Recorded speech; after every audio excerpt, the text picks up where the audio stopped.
कनक का मतलब सोना है और दूसरे कनक का मतलब क्या है, धतूरा बोल दीजिए, भांग बोल दीजिए। अब देखिए कनक कनक के 100 गुनी मादकता छाए। अब इस उदाहरण में देखिए कनक कनक के 100 गुनी, कि सोने की जो मादकता है वो धतूरे की मादकता क्या है भाई, जो सोना है वो धतूरे से 100 गुना ज्यादा क्या रखता है, मादकता रखता है।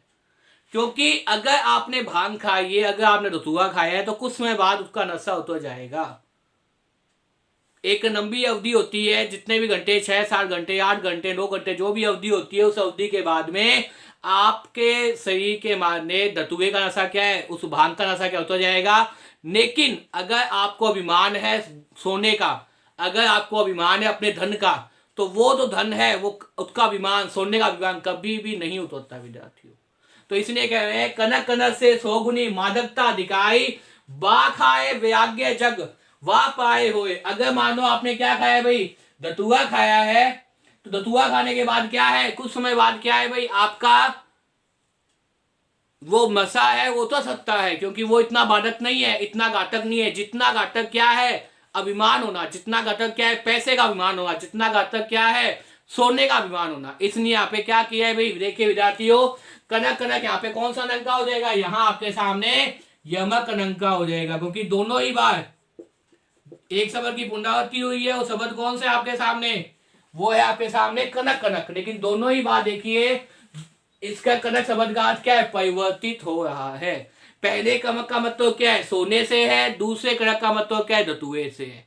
भांग धतूरा जो नशा है उस एक अवधि के बाद क्या है, उतर जाता है। लेकिन सोने का नशा क्या है, जिंदगी भर रहता है। वो उसकी मादकता, उसका नशा, उसका अभिमान कभी भी हमें चैन से नहीं आने देता, हमें अच्छा व्यवहार नहीं करने देता। तो वो क्या है विद्यार्थियों, पहला उदाहरण है। दूसरा देखिए विद्यार्थियों, कानी घटा का घमंड घटा नभ मंडन तारक मंद खिने।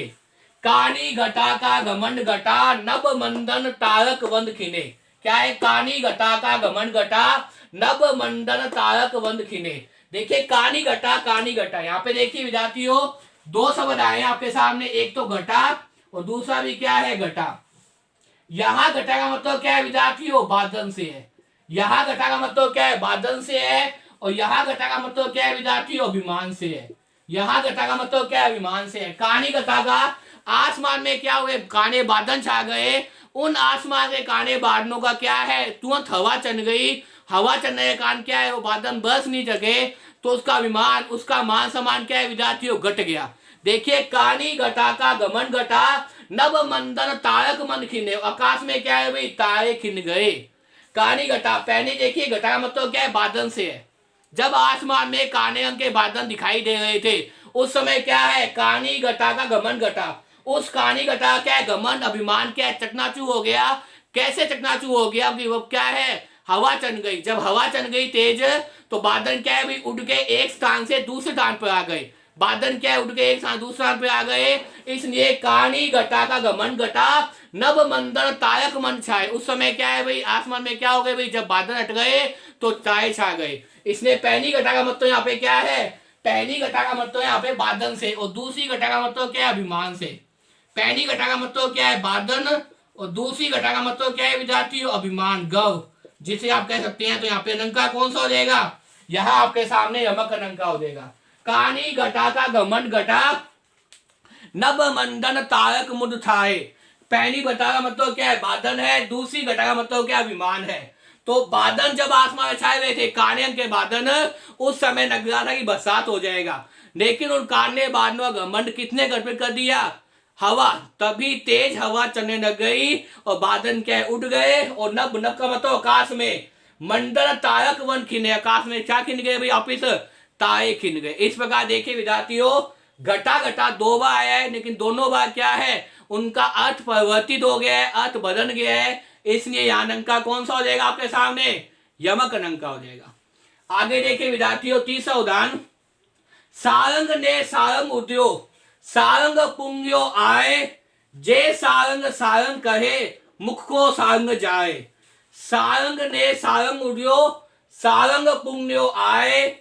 जे सारंग सारंग कहे मुख को सारंग जाए। देखिए बहुत ही अच्छा उदाहरण है यमक अंका का। इसमें देखिए विद्यार्थियों, सारंग शब्द कितनी बार है, इसमें सारंग शब्द 6 बार है। 1 सांग शब्द, उसके बाद देखिए विद्यार्थियों दूसरा सांग शब्द, फिर देखिए विद्यार्थियों आपके सामने तीसरा सांग शब्द, उसके बाद देखिए विद्यार्थियों चौथा सांग शब्द, उसके बाद देखिए पांचवा सांग शब्द, अंतिम में देखिए विद्यार्थियों क्या है, छठा सांग शब्द।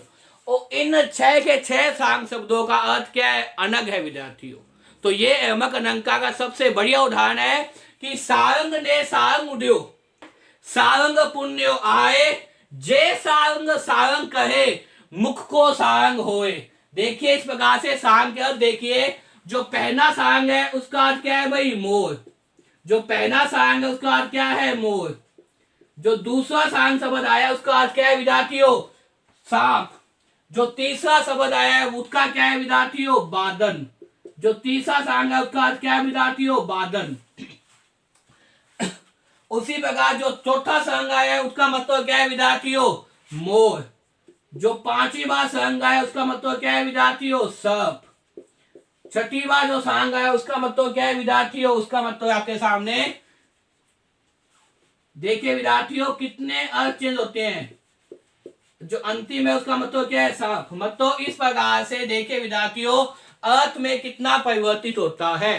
सारंग ने सारंग, सारंग ने सारंग उद्यो, सारंग पुण्यो आए, जे सारंग सारंग कहे, मुख को सारंग जाए। इसमें क्या है विद्यार्थियों कि एक मोर अपने मुख में क्या लेके उड़ता है, सांप को लेकर उड़ता है। पहले सांग का मतलब क्या है, मोर। दूसरे सांग का मतलब क्या है, सांप। एक सांग, एक मोर अपने मुख में क्या है, सांप लेकर उड़ रहा है। सारंग पुण्य आए, उसी समय क्या है, आसमान में बादल छा गए। सारंग पुण्य आए, उसी समय आसमान में क्या आ गए भाई, बादल आ गए। उसी समय आसमान में क्या आ गए, बादल आ गए। जे सारंग सारंग कहे, मुख को सारंग होए। उन बादलों को देखकर यदि वह अपने मोर अपने मुख से वाणी पकड़ करता, उन बादलों को देखकर, जे सारंग, सांग का मतलब क्या है, मोर।